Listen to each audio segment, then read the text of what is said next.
Crystal Ball music. Yeah, it's Mr. Cardi. It's simply magical. DJ Dish. I want you right now. I need you right now.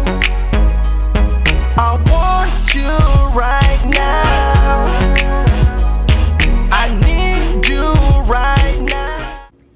Hi, welcome to Writey Things with me, your host, Missy Turner. The segment where I talk about right stuff and life stuff. So basically, just telling you guys about my week and what's been happening in my life and sharing the things I've learned in my journey as an author. Okay. So let's start off with our quote of the week, as usual. This one comes from Robert Frost. I'm sure a lot of you guys know Robert Frost. You know, he's a poet most of the time. Miles to go before I sleep. I'm sure a lot of you heard of him. Okay, Robert Frost says, "No tears in the writer, no tears in the reader. No surprise in the writer, no surprise in the reader." I found that kind of interesting because a lot of I've heard that there are two types of writers. Like the ones that just write by the seat of their pants and the ones that plan. I believe they're called pantsers and planners. I'm not entirely sure about that. I have to double check.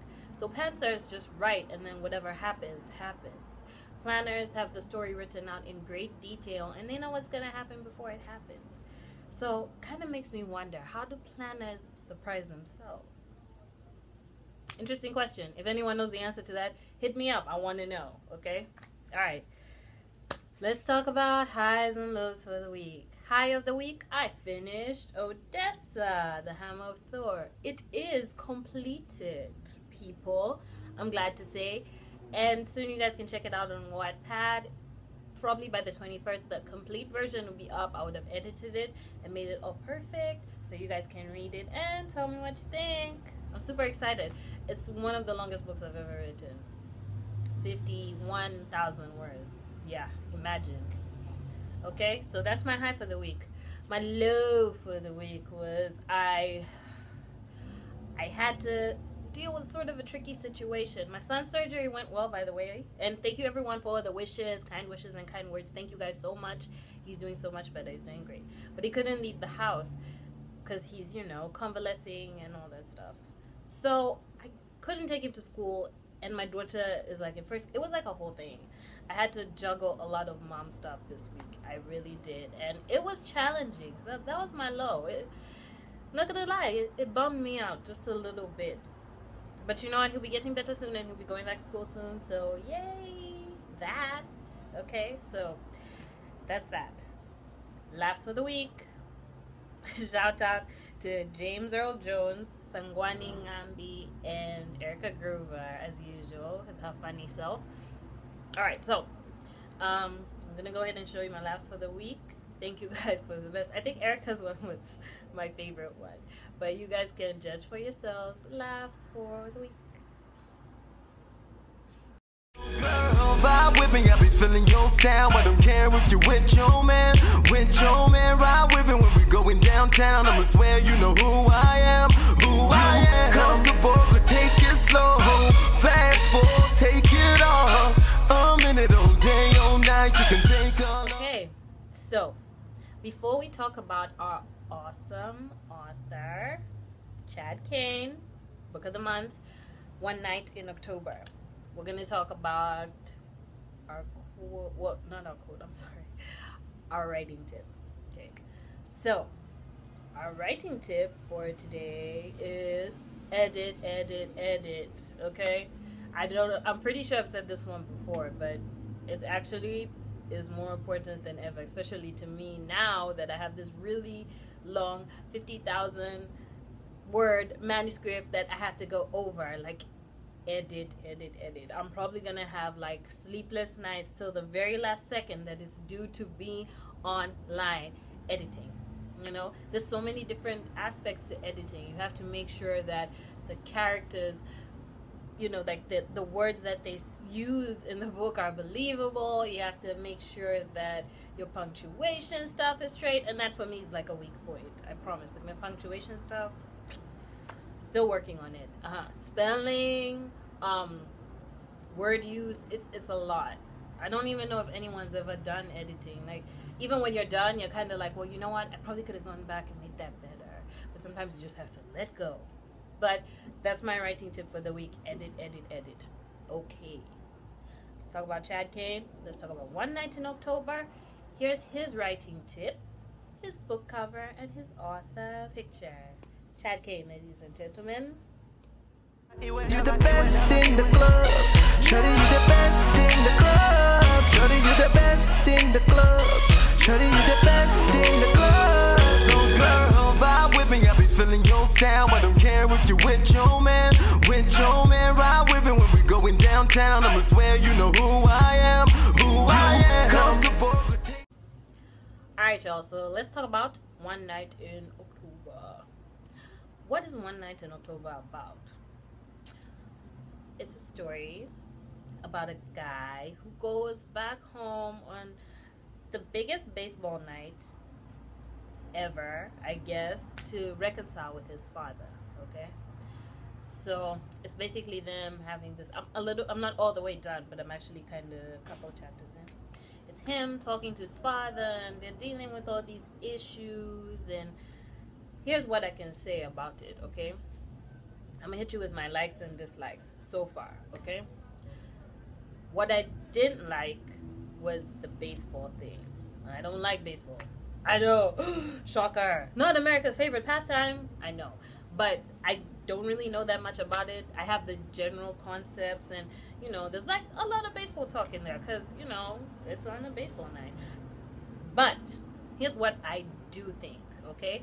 Baseball stuff aside, the book is totally relatable. I mean, who doesn't have issues with their parents that they would like to resolve? And not everybody gets that chance, you know, to sit down with your parent before they pass and, you know, hash out the issues of your childhood and, you know, talk about that stuff. Not everybody gets that chance. So there's that.